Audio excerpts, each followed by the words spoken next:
Mga bay, diara mga balita gikan sa Visayas ug sa Mindanao. Wala daw kahadlok si Cebu Governor Pamela Baricuatro bisan pa og nakadawat siya og death threat. Kani impormasyon mga bay gikan gyud sa mga pulis. Kana og daghan pa sa report ni Dale Israel gikan sa One News Cebu.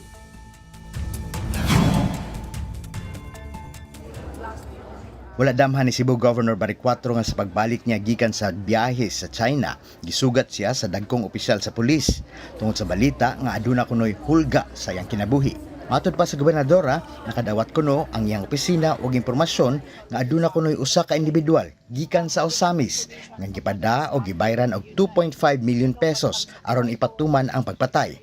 Og posibleng buhaton kini sa gawas sa probinsya. Ang intel report gikan kuno sa sulod sa Kapitolyo o gipasa sa PNP nga diha-diha dayong misusi sa sitwasyon. Padayon karon ang investigasyon. Expected na to kasi talaga full blast yung crackdown against illegal drugs, yung mga smuggled cigarettes dito, illegal quarry. Kaya it's expected na may magagalit talaga. Bisan pa sa maong hulga, nagpasalamat ang gobernadora sa Philippine National Police tungod sa ilang dali nga aksyon. Personally, I'm not worried about that. No, I'm fearless, but then I am doing my best to protect myself also. I don't want it to get in the way of my service to the people.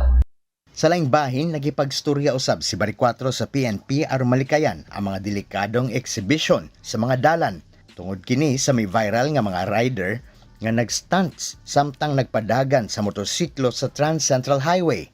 Aduna pay uban nga mohigda sa ilang motorsiklo, murag Superman, buhian ang manibela og makigkarera sa mga kurbadang bahin sa highway. Kadaghanan sa maong mga insidente muigo og aksidente. Mga kapatid, kini si Dale Israel, One News Cebu. Para sa atong mga igsuong Muslim dinha, musugod na ang holy month of Ramadan ugma Huwebes, February 19.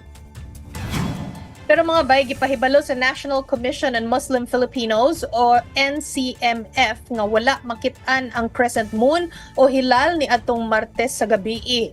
Matud pa sa NCMF, nakig-alayon o nakikoordinate sila sa BARM Darul Ifta sa lain-laing ulama groups ug sa pag-asa. Tanan sila nagpamatuod nga not sighted o wala gyud makit-an ang crescent moon o hilal nga maoy sign unta sa mas sayo nga pagsugod. Gihimo sa Cotabato City ug sa Manila ang maong moon sighting. Kaning Ramadan mga bay, mao ni siya ang most sacred month sa Islamic calendar. Kaning mga panahon na ga-fast ni ang mga igsuon natong mga Muslim gikan sa kadlawon hangtod sa pagsalop sa adlaw o sunset. Gahalad sad sila og mga pag-ampok nga base sa mga tudlo sa relihiyong Islam. Mga bay, magkuyog na sa taugma para sa mga balita gikan sa Visayas ug sa Mindanao. Ako si Chiki Verhel.